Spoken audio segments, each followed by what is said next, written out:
Welcome back to the Dad's Beer Club podcast. This week, I'm joined by Richard. Richard, how are you? I'm good, thanks, Marco. How are you? Yeah, very well, thank you. Richard, one of the first things before I get tied up in my microphone wire, I don't have that. it's not live, isn't it? I'm fix it out this end. Yeah.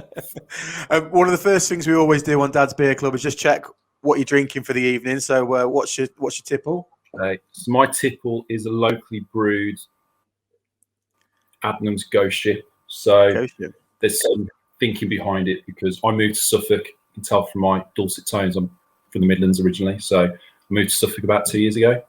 So this is the kind of the beer brand for Suffolk. Okay. Yeah. So no, I'm still on the cause. Course Light. It's just nice and easy drink. Not too much of a headache in the next day. I've been drinking cans of San Miguel just to remind me of holidays as well. So cheers, mate. Cheers. Are you a big drinker, Richard, or not really? Sounds like I am. I'm not really. No, I am. During lockdown, fortunately, my fiance now was pregnant, so that kind of meant that at least one of us was resisting drinking from home a lot. Yeah. Or at all, should I say? So I've kind of kept it to a minimum. To be fair. Yeah. Have you missed the pub as well? I miss probably more of like a going out for food kind of guy rather than like frequent pub visits. So but you know, I miss like the monthly catch up with the lads. Now everyone's married and settled down. We used to get a month together, once a month together, but now it's once a year. It's normally a nice game of football on or something like that. It's good to get down the pub and watch. And that's what I've missed, to be honest. Yeah, absolutely. Well, they're still all Midlands based. Most of my kind of long-term friends. So we were familiar with like Indian grill pubs around the Midlands. Okay. So that used to be the go-to. So that was, we all miss that really. There's not that many around Ipswich way. So. No. So look, let's dive straight back in Richard. Look, one of the first things we always do is go right back to the start. Let's talk about growing up, what it was like. What was your relationship with your dad like? Was he around? Was he not around? That sort of thing. Yeah. Okay. So I was born in 1982, Wolverhampton area. Grew up in a place called Womburn. Fortunate enough to grow up with my mum and dad. My dad was around throughout my childhood. Our relationship has never been that father and son go to the pub kind of relationship. Over the years, it's turned up into father and son go to the coffee shop because he's not really a drinker. Okay. But yeah, my dad's always been around. I was thinking prior to this chat, he used to work away a lot with work.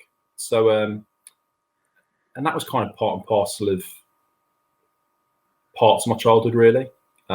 So dad being away, going up to Scotland for a few days. So I was familiar with mom, well, to us anyway, demonstrating quite a bit of patience with that rather than it causing much angst. So yeah, that was, he was always kind of supportive of me playing football growing up.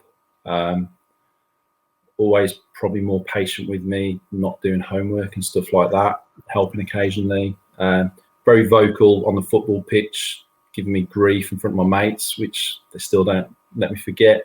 But all in all, it was just, I was very fortunate in terms of growing up with my dad. And do you know, obviously doing this and speaking to lots of dads, and how old are you? I think you're a similar age to me. Yeah, I'm 38. Yeah, I'm 36. So doing this and speaking to guys, I don't know whether it was a culture thing, but dads of around the age that your dad probably is, and my dad and my friends' dads and all the guys that have grown up and have come on and spoken on here, they're all very the same. So it's like, dad was there, but he's not the kind of guy to put an arm around his shoulder. And I think moving forward to today, it's very different. Like, I think men back in the 70s, 80s were very much men, and they came home, they went to work, went to the pub, and that was pretty much it. Yeah. So as I said, my dad's well, since I've known him, hasn't been a drinker. I know he drank kind of, in his late teenage years, early adulthood, but I've never seen him with a proper pint. If he had a pint, it would be a shandy, and he'd feel like he was a bit reckless having 2 glasses of wine at Christmas or something like that. But it's a weird one. Like he was in internal audit, so he was, I'd grown up with him doing the office job, versus my mum's side of the family that had always kind of ran market stalls and kind of in the wholesale space. So 2 different ends of the spectrum, really, in terms of my exposure to professions. Yeah. But he was. It's weird. He's now a grandchild. He's now a grandfather, and me and my sister both discussed how different he is as a granddad than he was as a father. Yeah. In terms of probably a bit more affectionate with the grandkids.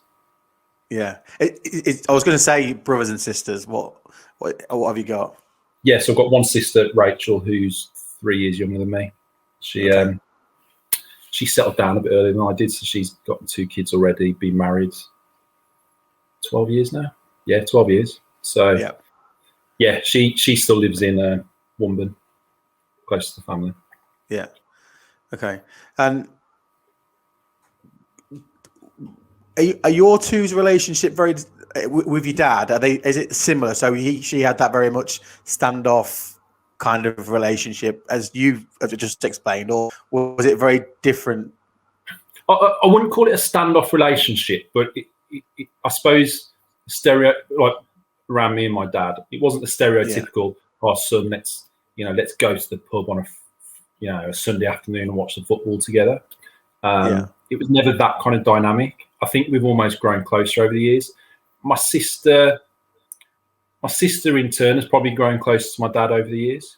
I suppose during childhood, closer to mom in some ways, possibly, because she was more kind of, she did work, but she was around more kind of start of school, end of school kind of thing. So it's we don't necessarily have different relationships with dad.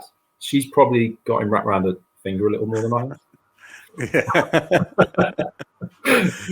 Yeah. But it's both not drastically different in terms of me and my sister and our relationship with dad.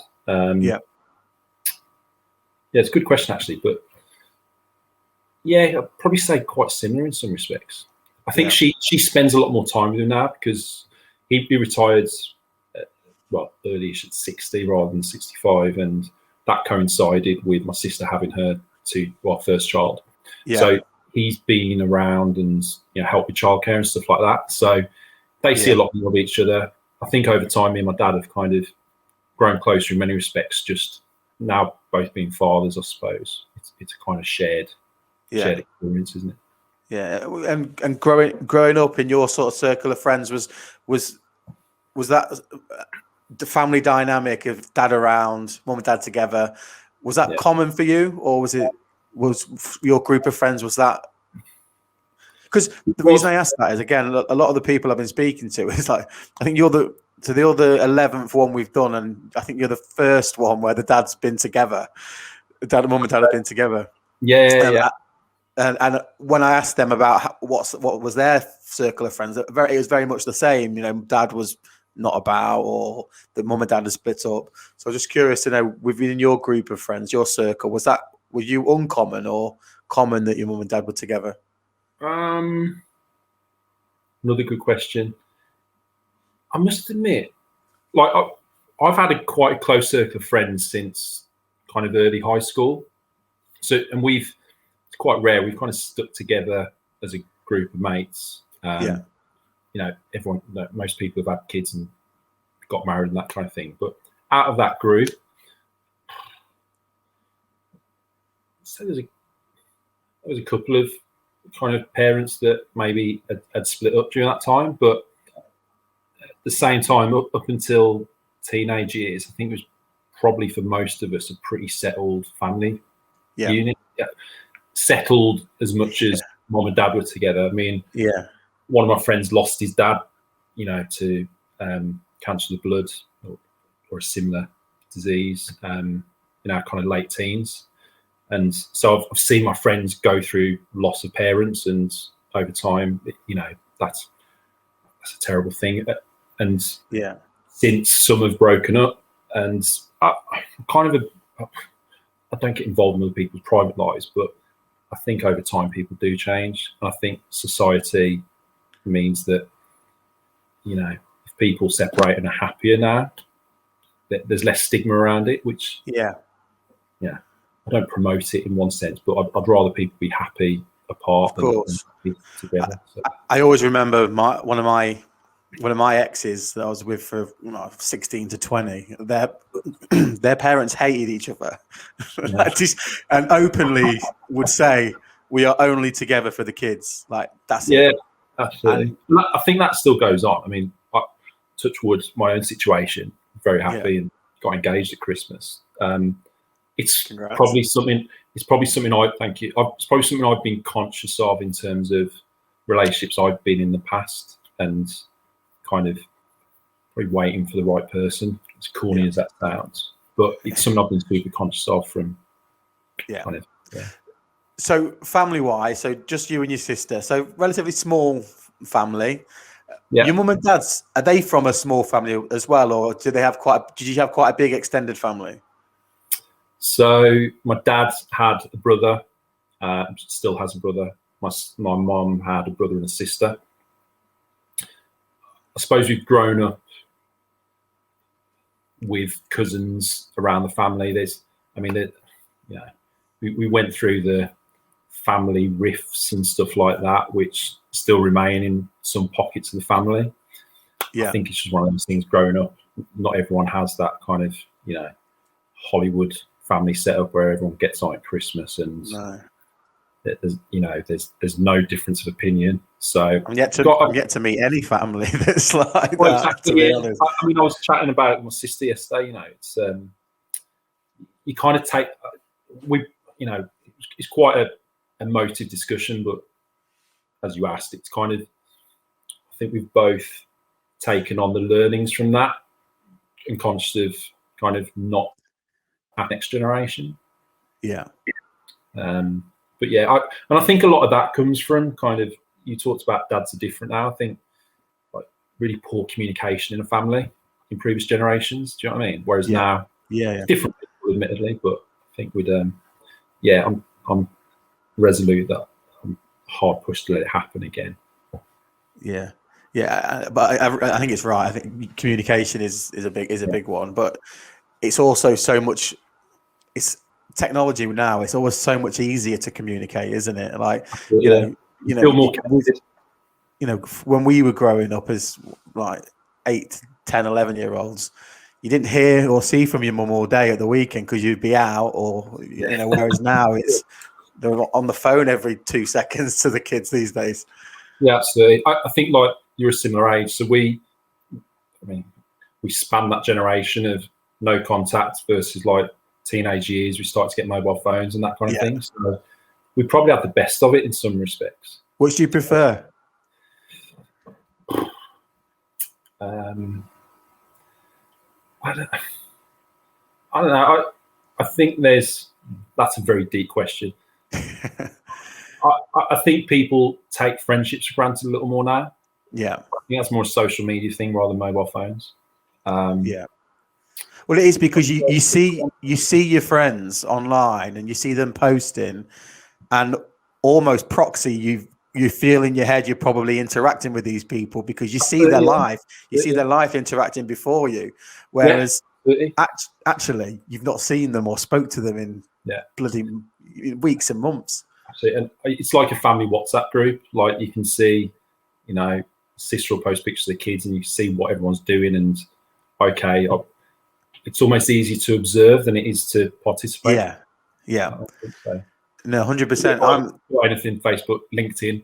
We're both familiar with LinkedIn, and that's a classic, I've gone through phases where I have deleted my Facebook and my Instagram, and like I'll do a couple of months, like a little bit of a detox. And what are you detoxing from though?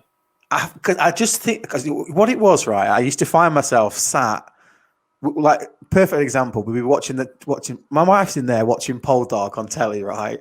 Yeah. But she's not watching it. She's literally on her phone like this. And I'll say to her, "You're not watching that." "Oh, I am. And then I used to find myself, so I'd be sat next to her doing exactly the same thing, and we wouldn't have conversation. And I just thought, you know what, I need to switch off on this a little bit, and actually start not participate, start messaging and start contacting people. So I make an effort to message people, like, "Hey mate, how you doing? What you up to?" Absolutely. But I think I think the one kind of caveat I'd give to that situation you talk about, I find myself in that scenario with my fiance now, where we, like we'll have someone on the TV, and she'll be on her phone. And to be fair, in the last 12 months, I'm not super conscious of it, but I think it's important to let let people have that time where they can at least feel connected to others, because it's been so isolated. In the last 12 months. But I agree, it can be an unhealthy habit. I've been there myself. Yeah, totally. Yeah. So like I said, it's much more difficult now. I'm trying to do this my page and my Instagram, and like I did a blog the other day where I said that, I have been struggling myself recently, and when I first started doing this, it wasn't about how many likes and how many views on my blog, but I found myself being consumed by. I'd sit and say to Carly, like, I've got one video that's had I think it's 1,800 views, and I'm like, oh god, this video's got 1,800 views.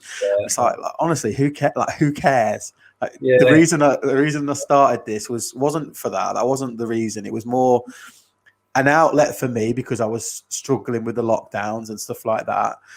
And an outlet for other dads who are going through a bit of a shit time and just want to talk. And Absolutely, mate, I commend you on it. The reason we started talking is because I saw you kind of call out for anyone who's interested in chatting, and I think it's a really good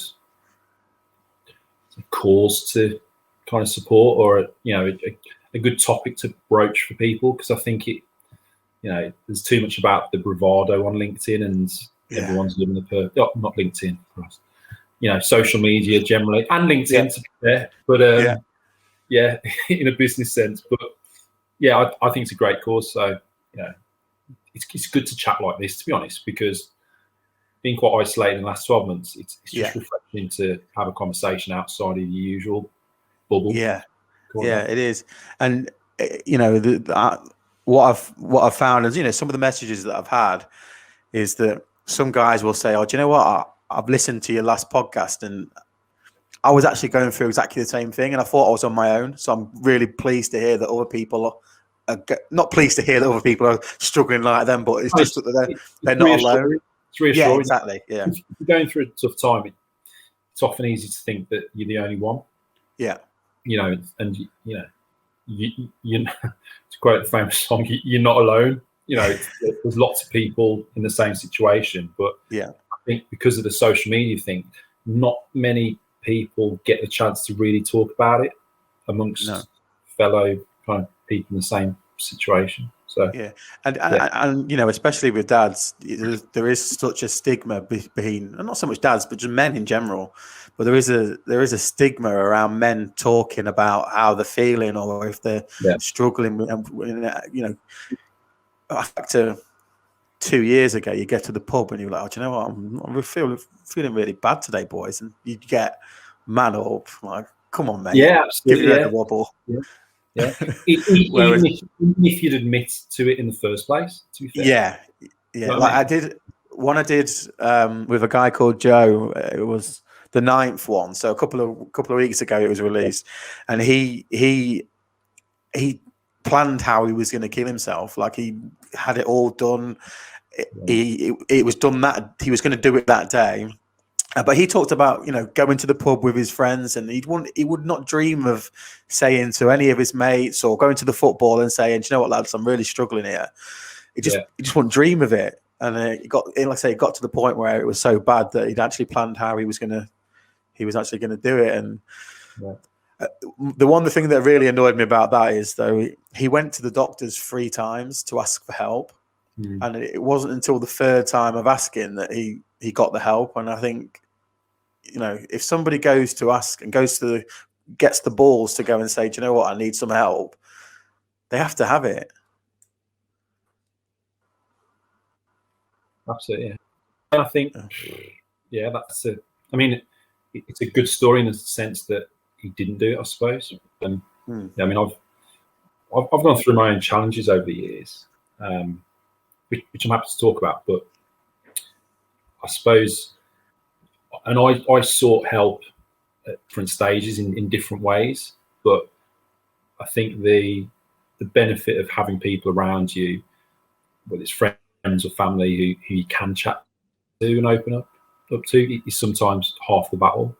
But conversations having yesterday with someone, it's like whether you'd want your best mate or your parents to be that person to speak to. Sometimes they're just, despite them loving you and caring for you, they're just not that way inclined, or they haven't got the capacity to help or listen in the way you might want them to.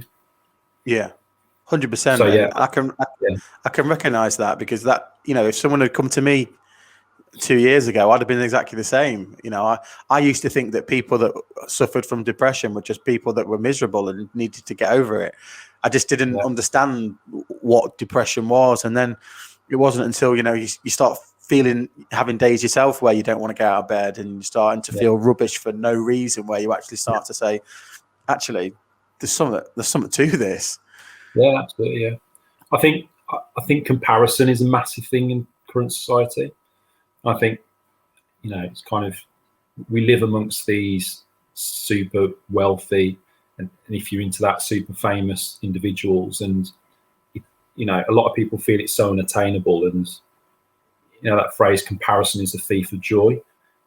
I think that's a massive thing in today's society, and absolutely. Well, it is, like you said at the top, people just get consumed with what they see on Instagram and Facebook, and you know, a lot of the time it's not real. Like, it's just people live these. Well, you mentioned it. I mean, admittedly, if it's in a business sense, it's slightly different. But you know, we often all seek that validation of a like or a comment, or it's the narcissist in some of us. I'd like to think I'm not that way inclined, but I think it's human nature that, you know, it's nice to get that, especially if you're struggling sometimes. But I think a lot of children, I'll say children, like teenagers, I think that's a lot of their struggles with online and depression is around that. And there's lots of countries around the world now that have, I think, for under 18s, taken off the like count. They don't show it anymore. Okay, yeah, I saw that discussed. I wasn't sure whether it had gone through. I know people were talking about it generally on Instagram, but yeah. There's some countries that have adopted that and said, no, we're just going to take it off. Yeah. And I think it's a good idea, especially for young kids. Yeah, absolutely. You know, there's always going to be a way around it, whether they introduce something else, but absolutely. But, you know, is that Instagram's fault, or is it, you know, general society? That's a discussion for another night, Marco. Yeah, of course. So look, Richard, growing up, relatively small family, did you always want to have kids? If my best mate was here as a third guest, he'd say at like 21 that I'd probably be the first out of my group to settle down and have kids. I think that's because I was in a long-term relationship from like teenage years. Okay. I always thought I'd have kids, but as time went on, I didn't want to feel, despite little comments from my mom and probably more so my dad about how my mom felt about it, I didn't want to feel inclined to just have kids for the sake of, you know, people around me almost. And then in the last, so I lived in Australia for a couple of years, and I came back, and suddenly everyone around me was starting to have kids. And so, you know, best mates and my sister had children. So, and that was a motivator for me to come back to be around my sister and the first child of the next generation kind of thing. So I spent a lot of time around kids and seeing those closest to me. But I think I always had it in my mind that I wanted to have kids with the right person, rather than just, you know, there was opportunity to have children with someone who wanted them, but, you know, without going too much into it, it's like, yeah, you just want the right person to be the mother of your children, ideally. Yeah. So, and do you know what? There's so many people out there that don't stop themselves before they have that conversation in their head, and yeah, absolutely. they have kids. Yeah, or stop themselves before X, Y, Z. Yeah, absolutely. Yeah. I don't begrudge it, and I think, you know, do you necessarily need that, you know, secure family unit of two parents these days? It clearly, you know, kids are brought up in single parent families quite a bit now. Yeah. It's just not something that I ideally wanted. I mean, no. I took on. My fiance's got a son who's 8 years old now, so I was going to say I had to embrace it, but I embraced being a stepdad, and you have to have an understanding that some people's relationships just don't work out. And again, you know, it's good for me that her and my stepson's father aren't together anymore, but I'd rather her have moved away from that relationship and tried to be happy in her own right than sticking in it. So, do you know, and I perspective. I have no issues with people break up, right? People have kids and they break up, and there's a multitude of reasons as to why that happens. And I don't believe that people should stay together just for the kids, you know, because I've seen firsthand how miserable two people can be living like that.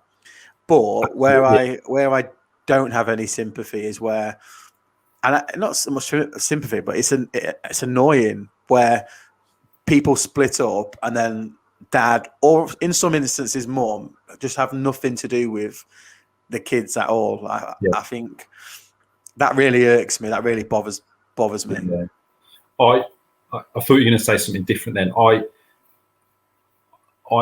have a real issue with people who clearly have another kid to try and rescue the relationship.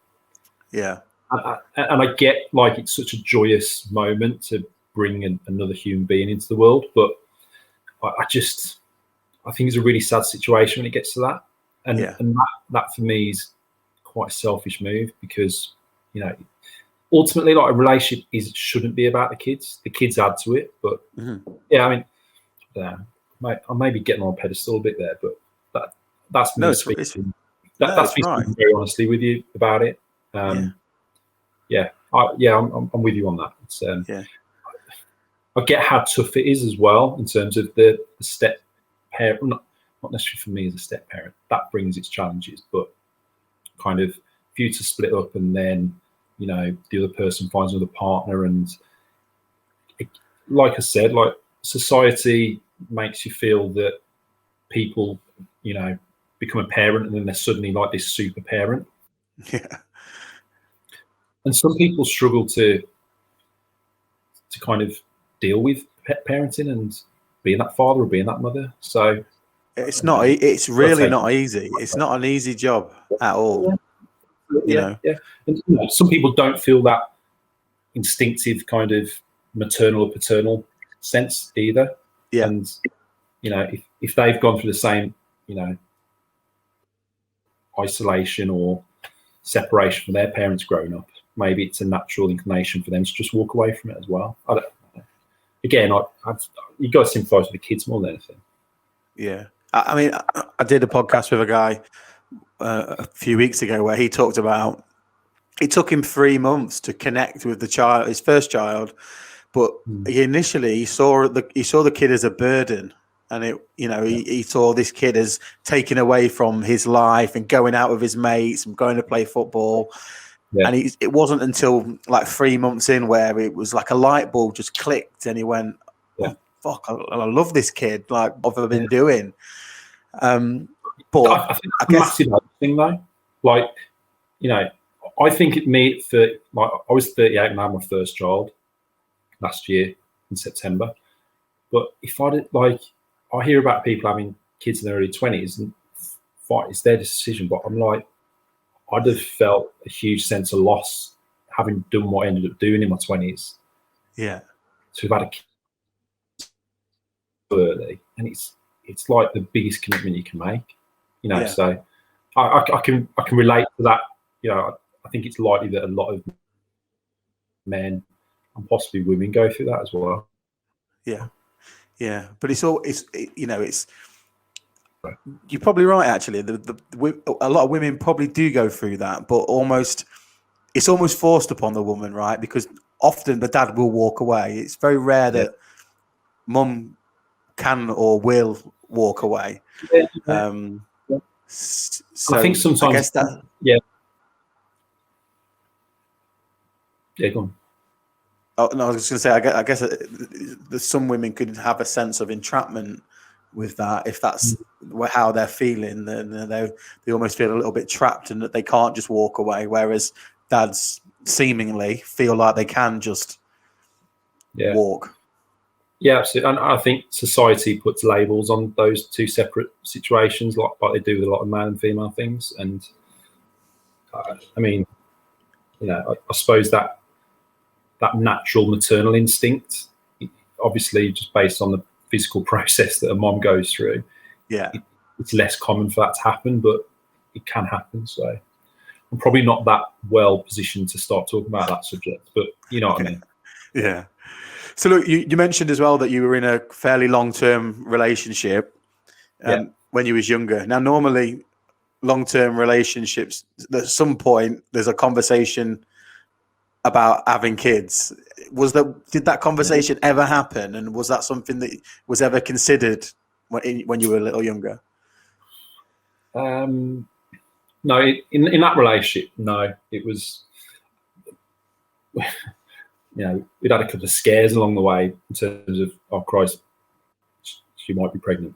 Didn't turn out to be, and I don't know. I think we were together from the age of 15, and like I have very fond memories of that relationship. Like I've got nothing bad to say about the individual. I think, you know, I went through uni. We were together. She decided to, after A levels, to go into the world of work. Cool, and we kind of went through this really massive growth journey in terms of that life phase of leaving the protection, let's call it, of school, the school years, growing up, going out into the big bad world. She ended up being a cabin crew, so you know, she travelled extensively. I got into recruitment after university. I was working all hours, you know, committed to the cause, and she naturally was flying all hours. So I don't know. We just kind of snowballed where we got to a stage where we never really had that conversation about the children thing, and that relationship kind of ended. I think we both reflect on it positively now, but at the time, it wasn't an easy process. No, it was more so kind of subsequent relationship, getting past the age of 30 and having that kind of conversation. But for varying reasons, didn't really do. So how long ago before you met your fiance? How long have we been with my fiance? Yeah. Okay, so we